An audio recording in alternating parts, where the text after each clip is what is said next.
So hello guys, तो ये हमारी वीकली करंट अफेयर्स की क्लास है। और कौन सा महीना? अगस्त महीने का पहला वीक हम यहाँ पे कवर कर रहे हैं, यानी कि 1 से लेके 7 अगस्त तक के सारे इंपॉर्टेंट क्वेश्चंस हम यहाँ पे कवर करने वाले हैं। तो चलिए स्टार्ट करते हैं आज की क्लास बिना टाइम वेस्ट करें। तो इस प्रश्न में पूछ रहे हैं, संघ लोक सेवा आयोग यानी कि यूपीएससी की अभी नई अध्यक्ष, नई चेयरमैन कौन बन गई है? तो बड़ा इंपॉर्टेंट प्रश्न है। तो उसका आंसर क्या हो जाएगा? प्रीति सूदन। और इन्होंने किसको रिप्लेस किया है? तो आंसर होगा मनोज सोनी, डॉक्टर मनोज सोनी, जिन्होंने अभी इस्तीफा दे दिया था। और प्रीति सूदन से याद रखना, इस पद पर आने वाली ये दूसरी महिला है। और अगर प्रीति सूदन दूसरी महिला है यूपीएससी के अध्यक्ष बनने वाली, तो फिर आप पूछोगे पहली कौन थी? तो पहली थी श्रीमती आर.एम. बाथ्यू। वो 1992 से 96 तक रही थी। और ये प्रश्न भी आपके मन में आ सकता है, यूपीएससी के पहले अध्यक्ष कौन थे? तो आर.एन. बनर्जी थे, ये भी ध्यान में रखना। बाकी ऑप्शंस में भी एक बार नजर मारते हैं। प्रीति से ही एक नया ऑप्शन ले लिया मैंने, प्रीति रजक का, भारतीय सेना की पहली महिला सूबेदार बनी है। दिव्य कीर्ति सिंह, आप जानते हो घुड़सवारी में अर्जुन अवार्ड पाने वाली ये पहली भारतीय महिला बनी थी। और सिंधु गणपति की बात करें तो दक्षिण रेलवे की पहली ट्रांस वुमेन टीटीई ये बनी थी। तो ध्यान रखना। अगला देखते हैं। अगला प्रश्न है, आर्मी मेडिकल सर्विस की पहली महिला डायरेक्टर जनरल कौन बनी है? तो आंसर होगा साधना सक्सेना नायर, इनका नाम है। ये इस पद पर आने वाली पहली महिला है, तो प्रश्न इंपॉर्टेंट हो जाता है। ऑप्शन की ओर बढ़ते हैं तो आलिया नीलम, ये पाकिस्तान में किसी भी हाई कोर्ट में पहली महिला चीफ जस्टिस बनी थी। और किस हाई कोर्ट में? तो लाहौर हाई कोर्ट में। बिल्किस मीर की बात करें तो अभी पेरिस ओलंपिक में पहली भारतीय महिला जूरी सदस्य ये बनी थी। और सुमन कुमारी की बात करें तो बॉर्डर सिक्योरिटी फोर्स की पहली महिला स्नाइपर ये बनी थी। तो ये भी नाम ध्यान में रखना। अगला देखते हैं। फिर अगले प्रश्न में पूछ रहे हैं, अभी किसने एआई चैटबॉट, जिसका नाम है सेवा, सर्विस नहीं, इंग्लिश में भी इसको सेवा ही करो, इसको लॉन्च किया है? तो आंसर होगा सेबी ने, security and exchange board of India ने। तो ये एक एआई वर्चुअल असिस्टेंट है। और सेबी ने इसको निवेशकों के लिए, जो शेयर मार्केट में निवेश करते हैं उनके लिए इसको लॉन्च किया है। अगर उनके कोई भी डाउट्स होते हैं शेयर मार्केट को लेकर के कि क्या है ये, कोई भी अगर प्रश्न उनको पूछना है, कोई भी अगर जानकारी उनको चाहिए, तो यहाँ से वो जानकारी प्राप्त कर सकते हैं। ये एक एआई चैटबॉट है। सेवा याद रखना किसने लॉन्च किया? सेबी ने।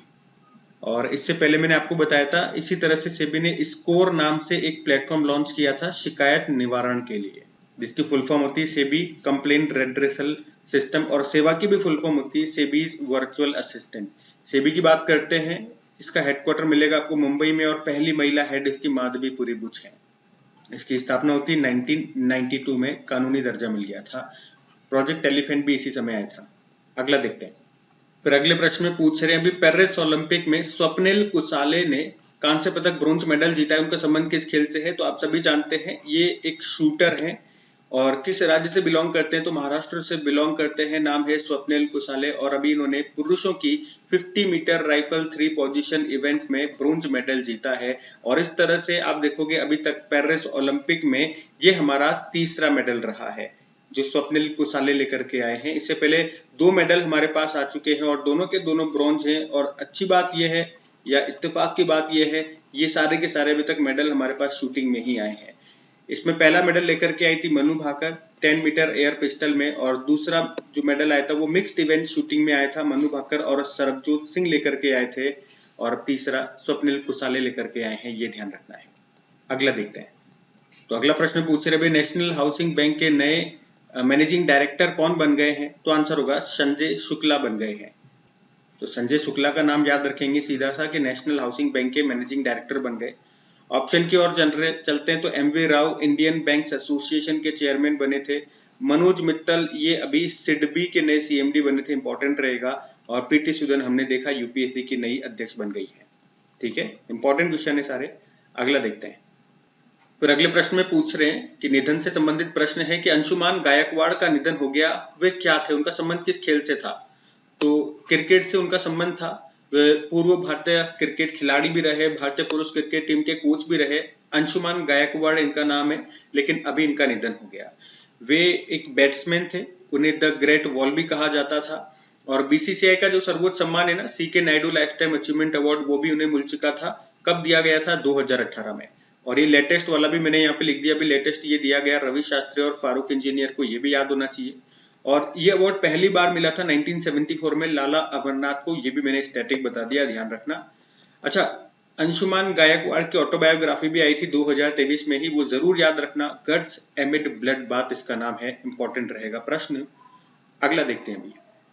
तो अगले प्रश्न में पूछ रहे हैं कि राष्ट्रीय पर्वतारोही दिवस, नेशनल माउंटेनियरिंग डे, ये कब मनाया जाता है? तो आंसर होगा हर साल 1 अगस्त को ये मनाया जाता है। देखो 1 अगस्त को 4 दिवस मनाए जाते हैं, चारों में यहीं पे बता रहा हूँ। एक तो ये राष्ट्रीय पर्वतारोही दिवस हो गया, एक वर्ल्ड वाइड वेब डे, जो आप टाइप करते हो ना इंटरनेट पे www.com, और www की शुरुआत 1989 में ब्रिटिश कंप्यूटर वैज्ञानिक टिम बर्नर्स ली ने की थी, ये नाम ध्यान में रख लेना।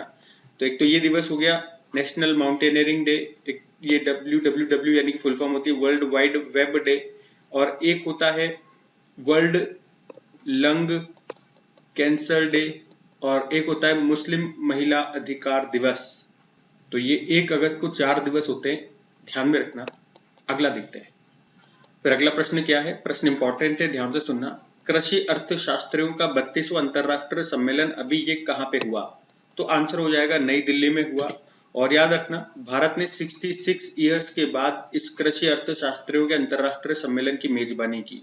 इससे पहले भारत ने इसको होस्ट किया था 1958 में, कहाँ पे? मैसूर में, वो इसका 10वां संस्करण था। अभी 2024 में जब भारत ने इसको होस्ट किया तो इसका ये 32वां संस्करण था। कहाँ पे होस्ट किया, मेजबानी कहाँ पे की गई? पूसा इंस्टीट्यूट नई दिल्ली में। ये सम्मेलन हर 3 साल में होता है, ध्यान रखना। और इस बार मोदी जी ने इस सम्मेलन का उद्घाटन किया नई दिल्ली में। थीम क्या रही? सतत कृषि खाद्य प्रणालियों की और परिवर्तन। और वैसे आपको बता दूं, इसका जो पहला सम्मेलन है वो 1929 में इंग्लैंड में हुआ था। यहाँ पे कृषि से संबंधित मुद्दों पर चर्चा की जाती है। तो सारे इंपॉर्टेंट पॉइंट्स मैंने आपको पॉइंट्स की फॉर्म में बता दिए, ध्यान में रखना। अगला प्रश्न देखते हैं। तो अगला प्रश्न क्या पूछ रहे हैं, ये भी इंपॉर्टेंट प्रश्न मार्क कर लो। असम राइफल्स के नए डायरेक्टर जनरल कौन बन गए हैं? तो आंसर होगा विकास लखेरा बन गए हैं, इंपॉर्टेंट नाम रहेगा इनका। इन्होंने किनका स्थान लिया, ये भी मैं आपको बता दूं, प्रदीप चंद्रन नायर का इन्होंने स्थान लिया है।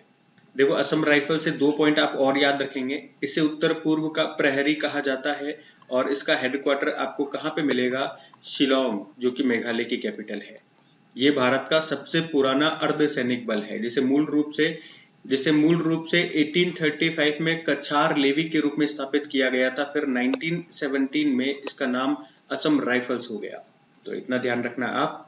इसका हेडक्वार्टर कहाँ पर है? उत्तर पूर्व का, इसे प्रहरी कहा जाता है। और अभी नए डायरेक्टर जनरल विकास लखेरा बन गए। अगला देखते हैं। फिर अगले प्रश्न में पूछ रहे हैं कि अभी आंध्र प्रदेश सरकार ने जगन्नाथ विद्या कानुका योजना का नाम बदलकर क्या कर दिया है? तो इसका तो उत्तर हो जाएगा सर्वपल्ली राधाकृष्णन विद्या योजना। एक्चुअली में अभी क्या है, आंध्र प्रदेश की जो सरकार है इसने यहाँ पे 6 छात्र कल्याणकारी योजनाओं के नाम बदल दिए हैं। और ऐसा क्यों किया? देखो आंध्र प्रदेश में जो अभी तक जगन मोहन रेड्डी की सरकार थी, तो उन्होंने इन योजनाओं के नाम अपने ऊपर रख लिए थे। तो अब आंध्र प्रदेश के नए मुख्यमंत्री बन गए हैं, कौन बन गए हैं? एन चंद्रबाबू नायडू बन गए हैं। तो उनकी सरकार ने शिक्षा के क्षेत्र में जो प्रतिष्ठित हस्तियां हैं उनके नाम पे इन योजनाओं के नाम रख दिए हैं। टोटल इस तरह की 6 योजनाएं हैं। मैं 6 की 6 एक बार आपको रिवाइज करवा देता हूँ, और थोड़ा थोड़ा बता भी दूंगा कि कौन सी योजना का संबंध क्या है, क्या करती है वो योजना। जैसे कि देखो, जगन्नाथ विद्या कानुका योजना का नाम हमने देखा सर्वपल्ली राधाकृष्णन विद्यार्थी मित्र योजना कर दिया। क्या होता है इसमें जो सरकारी स्कूल के बच्चे होते हैं उनको स्कूल बैग दिए जाते हैं, किताबें दिए जाते हैं, शिक्षा से संबंधित अन्य सामग्री जो भी होती है, मतलब एजुकेशन किट दिया जाता है। एक जगन्नाथ अम्मा वोडी योजना, इसका नाम बदलकर तल्लीकी वंदनम योजना कर दिया। इसमें माताओं को, जो माएँ होती हैं, वो अपने बच्चों को स्कूल में भेजे, इसके लिए उनको आर्थिक मदद दी जाती है ताकि वो अपने बच्चों की पढ़ाई पे उसके खर्च कर सके। 15,000 रुपए दिए जाते हैं। एक है जगन्नाथ गोरुमुड्डा योजना, इसका नाम बदल के डोका सीतम्मा माध्याहन बड़ी भोजनम योजना कर दिया। भोजन से समझ में आ रहा होगा, एक तरह की मिड डे मील योजना है। एक है माना बड़ी नाडू नेडू योजना, का नाम बदल के माना बड़ी मनु भविष्यक्तु कर दिया, स्कूल के नवीकरण की योजना है।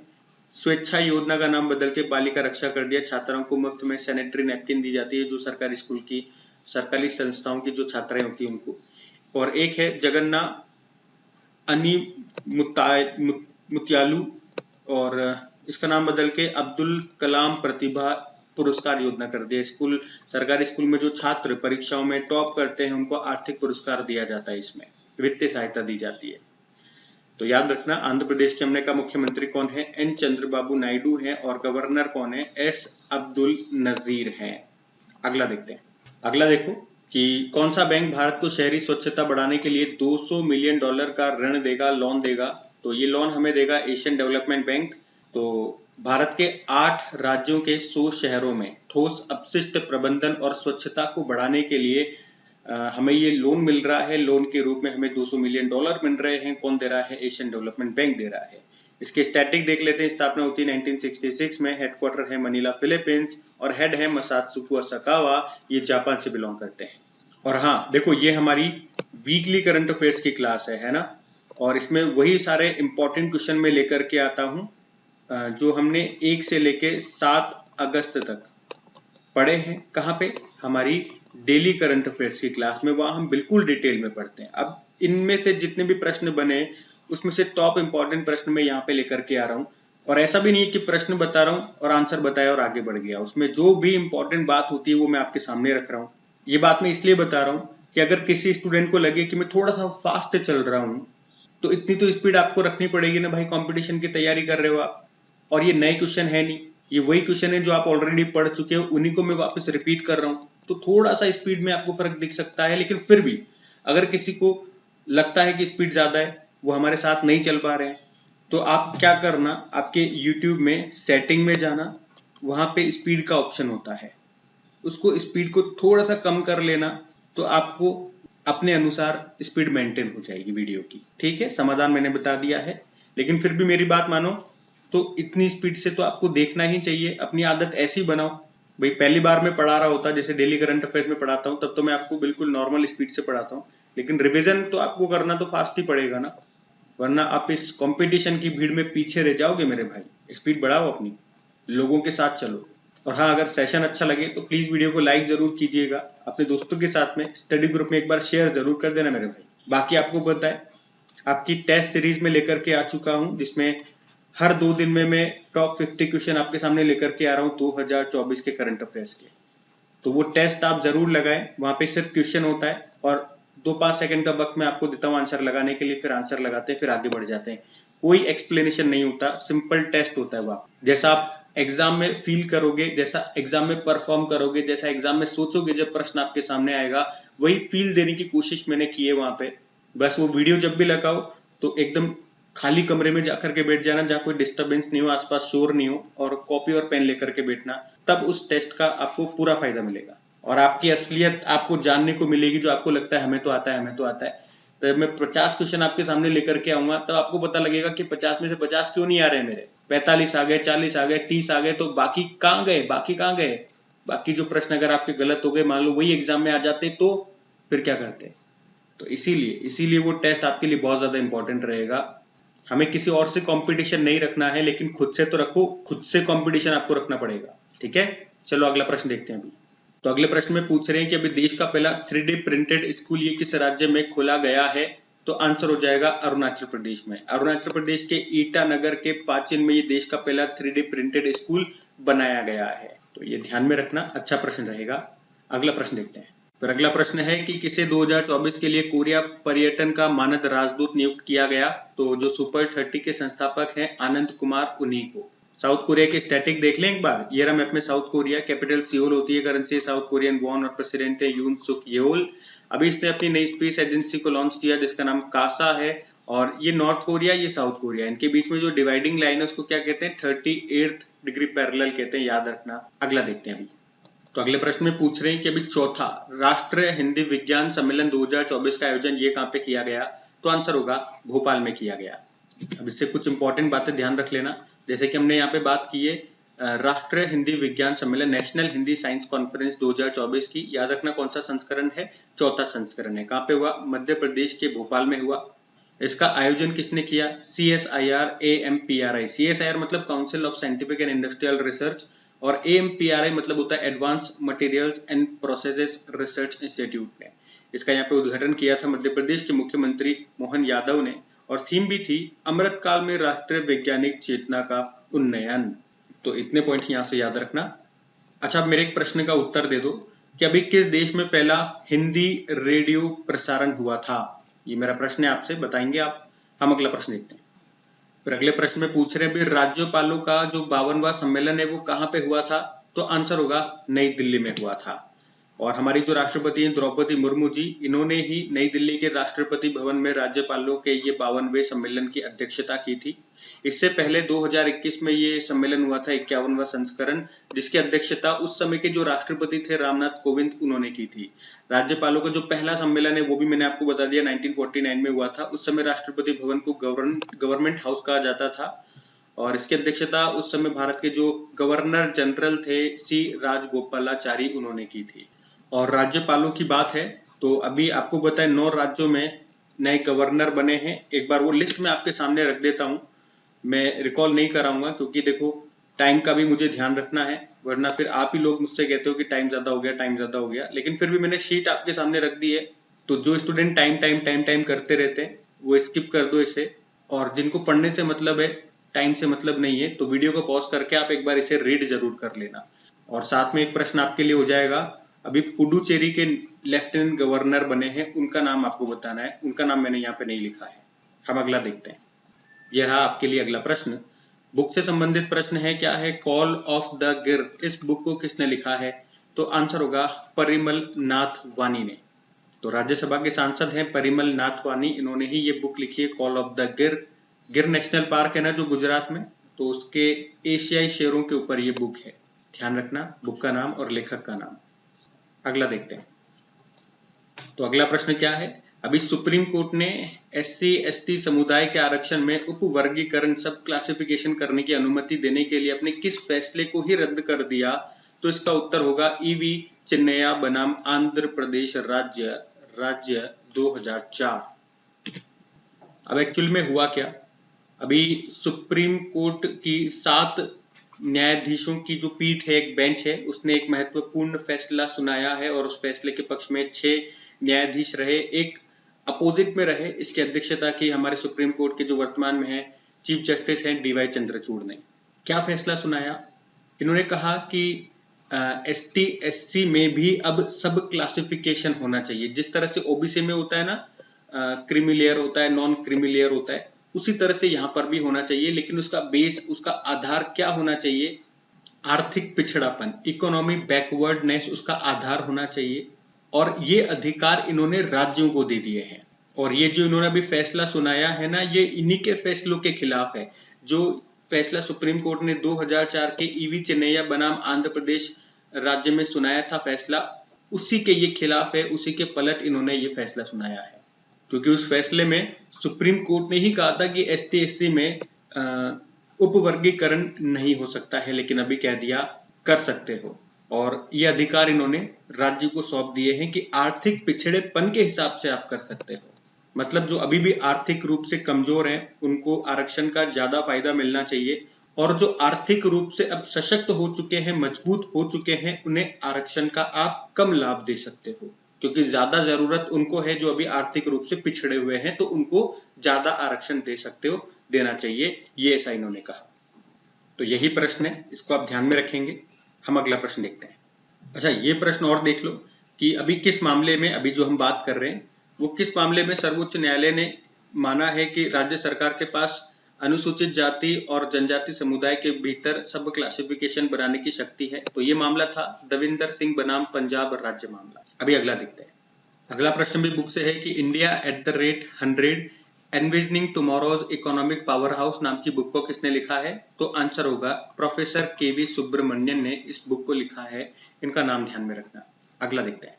अगला है अभी ग्लोबल एग्रीकल्चर एक्सपोर्ट इंडेक्स में भारत की रैंक क्या है? तो इसमें भारत 8वें स्थान पर है और इस इंडेक्स को जारी किया वर्ल्ड ट्रेड ऑर्गेनाइजेशन ने। क्या मतलब हो गया? जो कृषि उत्पाद हमारे हैं उनको हम कितना एक्सपोर्ट कर रहे हैं, उस मामले में ये इंडेक्स है। तो इस मामले में भारत 8वें स्थान पर है। सबसे ज्यादा जो एक्सपोर्ट कर रहा है वो यूरोपियन यूनियन है, फिर अमेरिका है, फिर ब्राजील है, और फिर चौथे पे चाइना है, और भारत 8वें स्थान पर है।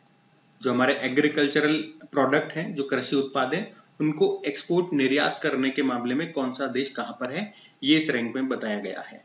ध्यान रखना रैंकिंग कौन सी है, किसने जारी किया, भारत की रैंक क्या है और टॉप पे कौन है। ठीक है, अगला देखते हैं। फिर अगले प्रश्न में पूछ रहे हैं भी किस राज्य सरकार ने मुख्यमंत्री मैया सम्मान योजना शुरू की है, तो आंसर हो जाएगा झारखंड ने। एक्चुअली में ये योजना वही है जो आपने पढ़ा होगा कि अभी झारखंड ने बहन बेटी स्वावलंबन प्रोत्साहन योजना शुरू की है, तो उसी का नाम बदल के मुख्यमंत्री मैया सम्मान योजना कर दिया इन्होंने। और उसके बारे में मैं आपको बता चुका हूँ, महिलाओं को सशक्त करने के लिए, उनको वित्तीय सहायता देने के लिए ये योजना है। कितने रुपए मिलेंगे भैया, रुपए की बात करो आप, तो 1000 रुपए पर मंथ मिलेगा। लेकिन याद रख लो भैया, थोड़ी सी कंडीशन है। क्या है कंडीशन कि उस महिला की उम्र जिनको ये वित्तीय सहायता मिल रही है, उनकी उम्र 21 से लेकर 50 वर्ष की होनी चाहिए, उनकी वार्षिक आय 8 लाख रुपए से कम होनी चाहिए। और इससे झारखंड राज्य को हर महीने 4000 करोड़ रुपए का फटका पड़ेगा। इतना खर्च उन्हें करना होगा इस योजना को चलाने के लिए। झारखंड की बात करेंगे तो इसकी कैपिटल रांची है, मुख्यमंत्री हो गए हेमंत सोरेन, और अभी नए गवर्नर बने थे, क्या नाम है, संतोष गंगवार इनका नाम है, याद रखना। अगला प्रश्न देखते हैं। तो अगला प्रश्न क्या है कि अभी भारतीय अंगदान दिवस, इंडियन ऑर्गन डोनेशन डे, ये कब मनाया गया, तो ये हर साल हम कब मनाते हैं भैया, 3 अगस्त को मनाते हैं, ये ध्यान में रखना। इस बार इसका ये 14वां संस्करण है, 14वीं बार मनाया जा रहा है, मतलब पहली बार इसको 2010 में मनाया गया था। लेकिन 2010 में जब इसको मनाया गया था ना, उस समय इसको 27 नवंबर को मनाया जाता था, लेकिन 2023 से हम इसे 3 अगस्त को मना रहे हैं, ये आप ध्यान में रखना। क्यों मना रहे हैं, और 2023 से हमने इसको 3 अगस्त को क्यों मनाना शुरू किया, क्या कारण है, इतना डिटेल में हम यहाँ पे नहीं जाएंगे, वो हम डेली करंट अफेयर्स में पढ़ते हैं। मैं आपको फिर से बता रहा हूँ, यहाँ पे जो आपके लिए काम की बात है, जितना आपको ध्यान रखना है, वो मैं आपको बता रहा हूँ। वैसे मैं आपको ये भी नहीं बताता ना, तब भी चलता, क्योंकि ये प्रश्न आपके एग्जाम में नहीं पूछेंगे। डायरेक्ट ये याद रखो, भारतीय अंगदान दिवस कब मनाते हैं, 3 अगस्त को मनाते हैं, 14वां संस्करण है, पहली बार 2010 में मनाया। आगे बढ़ जाओ।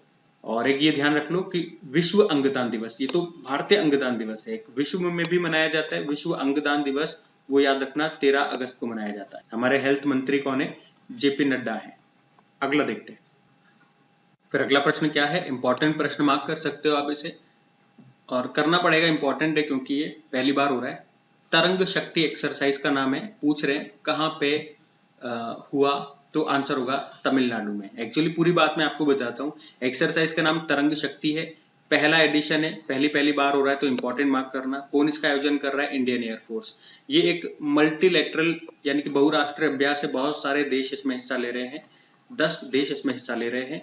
2 चरणों में होगा, पहला चरण तमिलनाडु के सुल्लूर में होगा 6 से लेकर 14 अगस्त तक, और दूसरा चरण ये राजस्थान के जोधपुर में 29 अगस्त से लेकर 14 सितंबर तक। तो ये है तरंग शक्ति एक्सरसाइज, ध्यान रखना इसको। अगला प्रश्न देखते हैं। और अगला प्रश्न क्या है, और अगला प्रश्न मोस्ट इंपॉर्टेंट है, एग्जाम में छपने वाला प्रश्न है। सारी बातें बताऊंगा, ध्यान से सुनना। प्रश्न क्या है, अभी किस शास्त्रीय नृत्य की मशहूर डांसर, नाम है यामिनी कृष्णमूर्ति, इनका निधन हो गया। तो यहाँ ऑप्शन में देखोगे तो उत्तर आपको मिल जाएगा भरतनाट्यम। तो इनका नाम याद रखना, यामिनी कृष्णमूर्ति है, और ये फेमस डांसर थी भरतनाट्यम की, जो कि एक शास्त्रीय नृत्य है, यानी कि क्लासिकल डांस है। कहाँ का है वो मैं भी आपको बताऊंगा। लेकिन भरतनाट्यम के अलावा ये कुचिपुड़ी, और कुचिपुड़ी कहाँ का है, कोई बता सकते हैं। ये कुचिपुड़ी की भी एक फेमस डांसर रही है, मतलब कुचिपुड़ी डांस फॉर्म में भी इन्होंने महारत हासिल की थी। देखो, इनका जन्म ये आंध्र प्रदेश में हुआ था, लेकिन ये बड़ी हुई थी, पली बड़ी कहाँ पर थी, ये तमिलनाडु में पली बड़ी थी। और आप जानते हो तमिलनाडु का ही क्लासिकल डांस भरतनाट्यम है, और जो कुचिपुड़ी है ये कहाँ का है, ये आंध्र प्रदेश का है। और इन्हें कुचिपुड़ी डांस स्टाइल में मशाल वाहक के रूप में जाना जाता था। मैं लिख देता हूँ किस रूप में जाना जाता था, मशाल वाहक के रूप में इनको जाना जाता था कुचिपुड़ी डांस में। अच्छा, इनकी एक ऑटोबायोग्राफी भी है, याद रखना, जिसका नाम क्या है, अ पैशन फॉर डांस। इनकी ऑटोबायोग्राफी है, ये आपको जरूर याद रखनी, इंपॉर्टेंट रहेगी। तो क्या नाम है, यामिनी कृष्णमूर्ति नाम है। इनका संबंध भरतनाट्यम से भी है और कुचिपुड़ी से भी है। इनका जन्म आंध्र प्रदेश में हुआ था, और पली बड़ी ये तमिलनाडु में थी। ऑटोबायोग्राफी मैंने आपको बता दिया है। बाकी जितने भी हमारे क्लासिकल डांस है वो मैंने यहाँ पे लिख दिए हैं, और क्लासिकल लैंग्वेजेस भी यहाँ पे लिख दिए हैं, आप रीड कर सकते हैं। जो अभी नई ऐड हुई थी वो भी मैंने लिख दिया है। ठीक है, वीडियो को पॉज करके आप पढ़ लेना। हम अगला प्रश्न देखते हैं। फिर अगले प्रश्न में पूछ रहे हैं अभी 5वें गोल्डन स्लैम विनर कौन बन गए हैं, तो आंसर होगा इसका नोवाक जोकोविच। नोवाक जोकोविच ये सर्बिया के टेनिस प्लेयर हैं और इन्होंने गोल्डन स्लैम पूरा कर लिया है। मैं आपको बताता हूँ गोल्डन स्लैम होता क्या है। देखो आपके साल में जो 4 ग्रैंड स्लैम होते हैं, कौन कौन से? Australian open, French open, Wimbledon open, US open. तो इसको तो आपको जीतना पड़ेगा, सारे ओपन को जीतना पड़ेगा। उसके अलावा ओलंपिक में भी आप गोल्ड लेकर के आते हो तो फिर कहा जाएगा कि गोल्डन स्लैम आपने पूरा कर लिया है। और आप जानते हो नोवाक जोकोविच ये कई बार इन ओपन को जीत चुके हैं, लेकिन ओलंपिक में गोल्ड इन्होंने अभी तक नहीं जीता था। तो इस तरह से अभी पहली बार इन्होंने पेरिस ओलंपिक में गोल्ड जीत लिया। इस तरह से ये गोल्डन स्लैम विनर बन गए हैं और दुनिया के ऐसे 5वें प्लेयर बन गए हैं जिन्होंने ये गोल्डन स्लैम पूरा कर लिया है। उनसे पहले राफेल नडाल जो कि स्पेन के हैं, अमेरिका की सेरेना विलियम्स, अमेरिका की आंद्रे अगासी और जर्मनी के स्टेफी ग्राफ ऐसा कर चुके थे। नोवाक जोकोविच आप जानते हो वैसे टोटल अभी तक 24 ग्रैंड स्लैम खिताब वो जीत चुके हैं, मेन सिंगल टाइटल जीते हैं और ऐसा करने वाले एकमात्र पुरुष टेनिस प्लेयर हैं वो। महिलाओं में ऐसा करने वाली ऑस्ट्रेलिया की मार्गरेट कोर्ट है, उनके नाम भी 24 ग्रैंड स्लैम ही है, तो ये ध्यान में रखना। अच्छा, मैंने एक प्रश्न आपसे पूछा था डेली करंट अफेयर्स की क्लास में, क्या टेनिस में अभी तक भारत ने कोई ओलंपिक में पदक जीता है क्या? तो आंसर होगा यस, लेकिन एक बार ही जीता है। 1996 का जो अटलांटा ओलंपिक है वहां पे हमारे पास टेनिस में ब्रोंज आया था और कौन लेकर के आए थे? लिएंडर पेस लेकर के आए थे, याद रखना। अभी हमारे एक और महान टेनिस प्लेयर है रोहन बोपन्ना, उन्होंने लेकिन अभी संन्यास की घोषणा कर दी है, ध्यान रहे। अगला प्रश्न देखते हैं। फिर अगला प्रश्न क्या है? अगला प्रश्न आप सभी जानते हैं, शेख हसीना इन्होंने इस्तीफा दे दिया प्रधानमंत्री के पद से। किस देश की प्रधानमंत्री थी? बांग्लादेश की प्रधानमंत्री थी और वहां से ये भाग करके अपनी जान बचा करके भारत आ गई। अब ये इंग्लैंड जाने की तैयारी कर रही है और इन्होंने अपने पद से इस्तीफा क्यों दिया था? वैसे मैंने आपको बताया था, मुद्दा जो वहां पे था वो आरक्षण का था। जो हिंसा भड़की थी वो शुरुआत आरक्षण के कारण ही हुई थी। दरअसल वहां पे जो सरकारी नौकरियां हैं वहां पे 56% आरक्षण लागू है। इसमें से 30% आरक्षण अकेले 1971 के मुक्ति संग्राम में भाग लेने वाले स्वतंत्रता सेनानियों के बच्चों को मिलता है और यही मुख्य कारण था आरक्षण का। बाकी 10% किसको मिलता है? 10% और 5% और 1% दिव्यांगों को मिलता है। इससे उन्हें कोई दिक्कत नहीं थी, दिक्कत इसी से थी। देखो यहाँ पे मैंने लिखा हुआ है कि सबसे बड़ा जो विरोध था वो मुक्ति संग्राम के परिवारों को मिलने वाले 30% आरक्षण था, क्योंकि उनका तर्क था, जो हिंसा कर रहे थे छात्र, उनका तर्क दिया उन्होंने कि इससे मेरिट में नौजवानों को नौकरी नहीं मिल रही है, बल्कि जो अयोग्य लोग हैं उनको सरकारी नौकरी मिल रही है। तो हिंसा काफी बढ़ गई थी। यहाँ की जो मुख्यमंत्री थी शेख हसीना, उन्होंने कहा नहीं इनको तो देंगे, हम देना पड़ेगा, या फिर अगर आरक्षण हटाएंगे तो पूरा हटा देंगे। फिर उन युवाओं ने कहा नहीं पूरा क्यों हटाते हो, इसी को हटाओ। तो इसी बात पे ये बहस छिड़ी और ये आंदोलन इतना उग्र हो गया। ये जो हिंसा थी ये केवल आरक्षण के खिलाफ नहीं रह गई, यहाँ की सरकार के खिलाफ हो गई और फाइनली इस्तीफे की मांग की गई और वो इस्तीफा दे करके अगर वहां से भागती नहीं तो हो सकता उनको अपनी जान गंवानी पड़ जाती। बहुत हिंसक हो गया था और अब सेना प्रमुख जो है वहां के जनरल वकार उज जमान ये अंतरिम सरकार बनाएंगे। एक बार बांग्लादेश की जरूर स्टैटिक हमें देखने चाहिए क्योंकि न्यूज में है। ये बांग्लादेश आपको यहाँ पे दिख रहा है, कैपिटल इसकी ढाका होती है, यहीं पे बिम्स्टेक का हेडक्वार्टर है और इसकी जो करेंसी होती है वो टका होती है। प्रेसिडेंट मोहम्मद शहाबुद्दीन है। और भारत के किस राज्य से बांग्लादेश सबसे ज्यादा सीमा लगाता है? तो वो पश्चिम बंगाल है, तो इतना ध्यान रखें। अगला प्रश्न देखते हैं। तो अगले प्रश्न में पूछ रहे हैं कि वर्ष 2025 में दुनिया की पहली thorium molten salt nuclear reactor परियोजना को कौन शुरू करेगा? तो आंसर होगा चाइना शुरू करेगा। सिंपल सा मैं आपको समझाता हूँ। जो न्यूक्लियर पावर प्लांट्स में जो न्यूक्लियर रिएक्टर होते हैं उसमें एज अ फ्यूल हम यूरेनियम का इस्तेमाल करते हैं। ये एक रेडियो एक्टिव मटीरियल है और दिक्कत क्या है, ये दुनिया में बहुत कम उपलब्ध है। तो चाइना ने कहा कि हम एक काम करते हैं, ऐसा न्यूक्लियर रिएक्टर तैयार करते हैं जिसमें हम यूरेनियम को एज अ फ्यूल न लेकर के हम थोरियम को एज अ फ्यूल इस्तेमाल करें। ये इसके कंपेयर में अधिक मात्रा में दुनिया में उपलब्ध है। भारत में भी ये तो हमें मिल जाएगा। केरल में जो मोनोजाइट मृदा होती है वहां पे भर भर के ये पाया जाता है और इसीलिए अब चाइना ने कहा कि हम इसे तैयार करेंगे, 2025 में इस परियोजना को शुरू करेंगे, 2029 तक इसे बना लेंगे। और कहाँ पे बनाएंगे? जो गोबी डेजर्ट है वहां पे इसको बनाएंगे। और ऐसा भी कहा गया कि इसकी खास बात ये होगी कि इस रिएक्टर को ठंडा करने के लिए पानी की आवश्यकता नहीं होगी, क्योंकि लिक्विड सॉल्ट या फिर CO2 इसमें यूज करते हैं हीट को ट्रांसफर करने के लिए, ऐसा कहा गया। तो सिंपल सा याद रखेंगे, दुनिया का पहला thorium molten salt nuclear project ये कौन बनाएगा? चाइना। अगला देखते हैं। तो अगले प्रश्न में पूछ रहे यूनिटी स्मॉल फाइनेंस बैंक के एमडी सीईओ कौन बन गए? तो आंसर होगा इंद्रजीत कैमोत्रा बन गए हैं। इनका नाम याद रखना सिंपल सा। बाकी ऑप्शन में आपको रिवाइज करा दूं, केवी सुब्रमण्यम ये भी फेडरल बैंक के एमडी सीईओ बने थे, गोविंद सिंह उत्कर्ष स्मॉल फाइनेंस बैंक के एमडी सीईओ बने थे, और बीएन गंगाधर राष्ट्रीय चिकित्सा आयोग के अध्यक्ष बने थे। ठीक है, अगला देखते हैं। अब अगला प्रश्न, और ये इंपॉर्टेंट प्रश्न आ गया, अब आपका ध्यान से सुनना। एशियन क्रिकेट काउंसिल के नए अध्यक्ष कौन होंगे? तो आंसर होगा मोहसिन नकवी होंगे। पहले मैं आपको बता दूं ये है कौन। ये पाकिस्तान क्रिकेट बोर्ड के अध्यक्ष हैं, और अब ये एशियन क्रिकेट काउंसिल के नए अध्यक्ष, नए प्रेसिडेंट होंगे। लेकिन कब बनेंगे, कब अपना पद संभालेंगे, ये जनवरी 2025 में। आप जानते हो अभी एशियन क्रिकेट काउंसिल के अध्यक्ष वर्तमान में कौन है? ये हैं जे शाह, जो कि वर्तमान में आपको पता है बीसीसीआई के सचिव भी हैं, और अब नए फिर ये बन जाएंगे यहाँ से Mohsin Naqvi. Asian cricket council की बात करते हैं, इसका मुख्यालय आपको मिलेगा कोलंबो, श्रीलंका में। और अभी ये हमने देखा था, ये जरूर ध्यान में रखना, बिल्कुल लेटेस्ट करंट अफेयर से ताजा कि 2025 में जो T20 फॉर्मेट में मेंस एशिया कप होंगे वो इंडिया में होंगे, और 2027 वाले में ओडीआई फॉर्मेट में होंगे बांग्लादेश में। और अभी आपको पता है 2024 में ही वुमेन्स एशिया कप हुआ था श्रीलंका में, उसको श्रीलंका ने जीत लिया था, भारत को हराया था। तो ये एशिया कप से ही संबंधित हैं तीनों प्रश्न, इनको जरूर ध्यान में रखना। अगला प्रश्न देखते हैं। तो अगला प्रश्न भी इंपॉर्टेंट है कि पेरिस ओलंपिक 2024 के समापन समारोह में क्लोजिंग सेरेमनी में भारत की फ्लैग बियरर ध्वजवाहक किसे बनाया गया? तो आंसर होगा मनु भाकर को बनाया गया है। मनु भाकर, इनका संबंध किससे है? शूटिंग से है। आप सभी जानते हैं पेरिस ओलंपिक में सबसे पहला पदक यही लेकर के आई थी, bronze medal 10 metre air pistol event में, और इसमें दूसरा पदक भी मनु भाकर लाई मिक्स्ड इवेंट में सरबजोत सिंह के साथ मिलकर के, उसमें भी ब्रोंज आया है।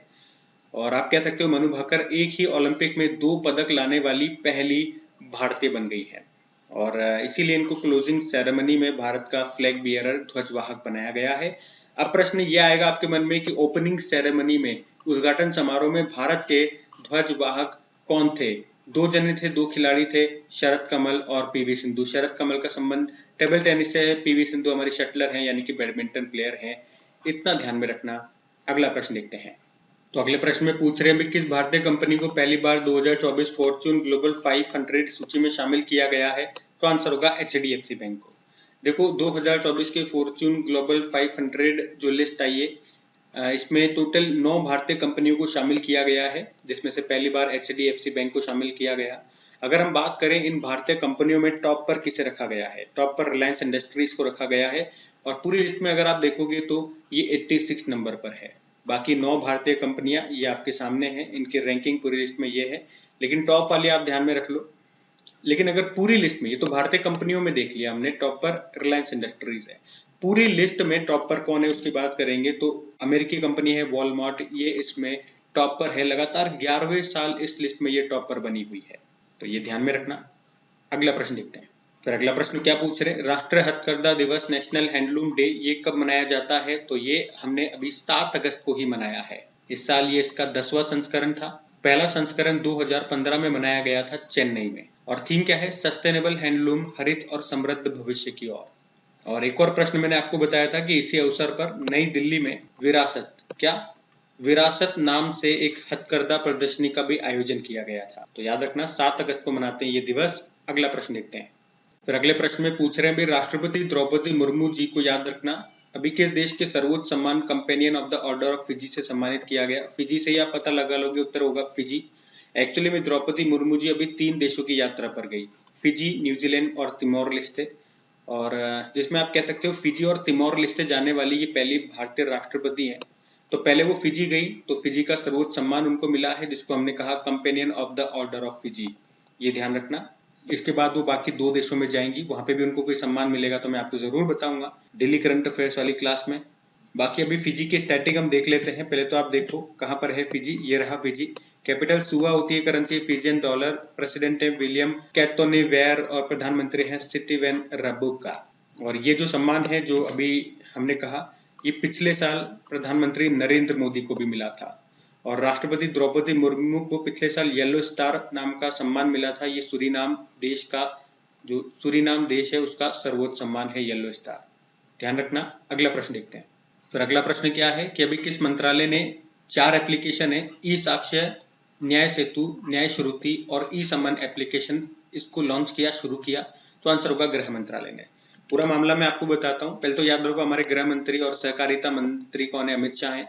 और अभी इन्होंने ही जो देश में 3 नए आपराधिक कानून आए हैं उनको वो सुचारू रूप से कार्य कर सके, और उसी के लिए इन्होंने ये 4 नए एप्लीकेशन को लॉन्च किया है। नाम है ई साक्ष्य, न्याय सेतु, न्याय श्रुति और ई समन। ये ध्यान में रखना नाम इनके कार्य मैंने यहाँ पे लिख दिए, कोई नहीं पूछेगा, लेकिन फिर भी एक बार रीड कर लेना भाई, है ना, कि किसका क्या कार्य है। बाकी जो 3 नए आपराधिक कानून आए थे वो अभी 1 जुलाई 2024 से देश में लागू हो चुके हैं। किनके स्थान पे आए? तो ये तो नए कानून हैं, और किनके स्थान पे आए वो मैंने यहाँ पे लिख दिए हैं। अच्छा, लेकिन एक पॉइंट जरूर ध्यान रखना कि इन कानूनों के तहत उन आपराधिक मामलों में फॉरेंसिक जांच जरूरी है जहां पे न्यूनतम सजा कितनी हो? 7 साल की। और इसी तरह से मैं आपको याद दिलाऊं, अभी आरपीएफ, रेलवे प्रोटेक्शन फोर्स ने भी संज्ञान एप्लीकेशन को लॉन्च किया था। इसका उद्देश्य भी यही था, ये जो नए कानून है इनके बारे में जानकारी उपलब्ध कराना। तो ये ध्यान में रखना। अगला प्रश्न देखते हैं। फिर आपसे पूछ रहे हैं अभी केंद्र सरकार ने किस राज्य के आदि चुंचनगिरी को मोर अभ्यारण्य घोषित किया? तो ये आपको मिलेगा कर्नाटक में। इसी तरह से 2 मोर अभ्यारण्य अभी घोषित किए गए। तो कर्नाटक का ये आदि चुंचनगिरी है और एक केरल का चुल्लनूर मोर अभ्यारण्य है। ये जो आदि चुंचनगिरी है ये कर्नाटक के मांड्या जिले में है, और 2 चुल्लनूर पक्षी अभ्यारण्य है जिसे मोर अभ्यारण्य घोषित किया, ये केरल राज्य के पलक्कड़ जिले में है। मोर तो आपको पता है हमारा राष्ट्र पक्षी है मोर, और वैसे इसे राष्ट्र पक्षी कब घोषित किया था? याद रखना 1963 में। ठीक है, इतना ध्यान रखना। वैसे बर्ड मैन ऑफ इंडिया आप सभी जानते हो, सलीम अली, इनको बर्ड मैन ऑफ इंडिया कहा जाता है। अगला प्रश्न देखते हैं। फिर अगले प्रश्न में पूछ रहे हैं वर्ष 2023 में भारत का दूसरा सबसे बड़ा एलएनजी आपूर्तिकर्ता सप्लायर ये कौन सा देश बन गया है? तो आंसर होगा इसका अमेरिका। और पहला कौन सा? ये हमने सेकंड का पूछा है। पहला कौन सा है एलएनजी हमें सप्लाई करने के मामले में पहले स्थान पर? ये कतर है। पिछले 5 साल से पहले स्थान पर यह है। अभी तक दूसरे स्थान पे यूनाइटेड अरब अमीरात था, लेकिन यूएसए ने उसे रिप्लेस कर दिया और दूसरे स्थान पे आ गया हमें एलएनजी सप्लाई करने के मामले में। एलएनजी मतलब क्या होता है? Liquefied natural gas. अच्छा, हमारे घर पर जो आती है जो एलपीजी होती है, लिक्विफाइड पेट्रोलियम गैस, और उसमें मुख्य घटक मेन कंपोनेंट क्या होते हैं? ब्यूटेन और प्रोपेन होती है। और उसमें जो गंध के लिए हम इस्तेमाल करते हैं इथाइल मरकैप्टन। ये प्रश्न कई बार एग्जाम में एज ए स्टैटिक आ चुका है, याद रखना, इंपॉर्टेंट प्रश्न है। फिर अगले प्रश्न में पूछ रहे हैं कि खीर सिटी लॉन्च करने की घोषणा किसने की है? तो आंसर होगा कर्नाटक राज्य ने। तो ये अपने कैपिटल जो इनकी बंगलुरु है, वहां पे जो केम्पेगौड़ा एयरपोर्ट है उसके पास में इन्होंने कहा कि 2000 एकड़ भूमि पर हम एक ऐसी सिटी तैयार करेंगे जहां पे विश्व स्तरीय यानी कि वर्ल्ड क्लास यूनिवर्सिटीज होंगी, वर्ल्ड क्लास हॉस्पिटल्स होंगे, नवीन उद्योग होंगे, रिसर्च इंस्टीट्यूशंस होंगे इस खीर सिटी में। खीर मतलब हो गया नॉलेज, हेल्थ, इनोवेशन, रिसर्च। इसको बनाने में जो लागत आएगी लगभग 40,000 करोड़ रुपए आएगी। इससे इन्होंने कहा कर्नाटक की अर्थव्यवस्था को बढ़ावा मिलेगा। ठीक है, हम तो ध्यान रखेंगे खीर सिटी कर्नाटक आंसर होगा। तो गाइज ये थी आपकी वीकली करंट अफेयर्स की क्लास। कौन सा हमने कवर कर लिया? इसमें अगस्त महीने का पहला वाला वीक हमने कवर कर लिया। 1 से लेके 7 अगस्त तक जितने भी इंपॉर्टेंट क्वेश्चन है सारे मैंने आपको यहाँ पे कवर करवा दिए। और आप खुद फील करोगे कि जितने भी प्रश्न मैंने लिए हैं वो सारे इंपॉर्टेंट है, और हर प्रश्न में जितना समय मुझे देना चाहिए उतना समय मैंने दिया है। न ज्यादा कम लिया, न ज्यादा लेंदी कर दिया। मतलब जिस प्रश्न से जो भी इंपॉर्टेंट फैक्ट्स निकले वो मैंने आपको बुलेट्स पॉइंट्स के फॉर्म में बता दिए कि ये ऐसा ऐसा ऐसा है। और इतना तो मुझे बताना ही पड़ेगा, ये तो कम से कम है। मतलब हर तरह की चीज मैं आपको प्रोवाइड कर रहा हूं। अगर आप डिटेल में जाना चाहते हो, डेली करंट अफेयर्स आप देख ही लेते हो। ये वीकली मैं आपके लिए थोड़ा शॉर्ट करके लेकर के आया हूँ। इसमें इंपॉर्टेंट क्वेश्चन निकाल करके, और उनको जो काम की बात होती है, जैसे होता है ना दूध में थरी, वो थरी की फॉर्म में मैं यहाँ पे एक्सप्लेन आपको कर रहा हूँ। जो मतलब भैया ये काम की बात है, ये तो आप ध्यान रखो ही सही कम से कम, बाकी चीज तो चलो छोड़ो। इसके अलावा मैं आपको इस तरह के वीडियो भी बना के दे रहा हूँ जहाँ पे केवल क्वेश्चन और आंसर होगा। 1 लाइनर फॉर्म में आप कह सकते हो, जो हम टेस्ट सीरीज जिसे हम बोल रहे हैं, आप उसे 1 लाइनर फॉर्म में कह सकते हो कि क्वेश्चन बोल दिया, आंसर बोल दिया, बढ़ो आगे। बीच में 2-5 सेकंड का वक्त और दे दिया ताकि आप खुद का भी एनालिसिस कर सको। आपको भी तो मौका मिले ना खुद का टेस्ट लेने का कि आपको ये प्रश्न आता ही नहीं आता। वरना तुरंत अगर मैंने प्रश्न बताया, तुरंत आंसर बता दिया, तो इसमें आपने क्या किया? आपका दिमाग का इस्तेमाल कहाँ हुआ? वो तो स्विच ऑफ है। बाकी खैर मैं अपनी तरफ से पूरी ईमानदारी से कोशिश कर रहा हूँ हर तरह से आपको संतुष्ट करने की, हर तरह से आपकी हेल्प करने की, कि आपको फाइनली एग्जाम में आपका पेपर अच्छे से हो जाए, आपके नंबर आ जाए, आपकी जॉब लग जाए। कम से कम जो सेक्शन में ले रहा हूँ करंट अफेयर्स, उसके लिए तो मैं प्रयास कर रहा हूँ पूरी ईमानदारी के साथ। बाकी फिर भी आप में से कुछ स्टूडेंट्स होंगे एक आध जिन्हें मैं खुश नहीं कर पाता हूँ, उनको फिर भी कुछ न कुछ समस्या रह जाती है। खैर बाकी जो लोग हैं आप तो सेटिस्फाइड होंगे, अच्छा लगा होगा, तो प्लीज वीडियो को लाइक जरूर कीजिएगा और अपने दोस्तों के साथ में एक बार शेयर जरूर कर देना मेरे दोस्त। आज के लिए इतना ही, थैंक यू।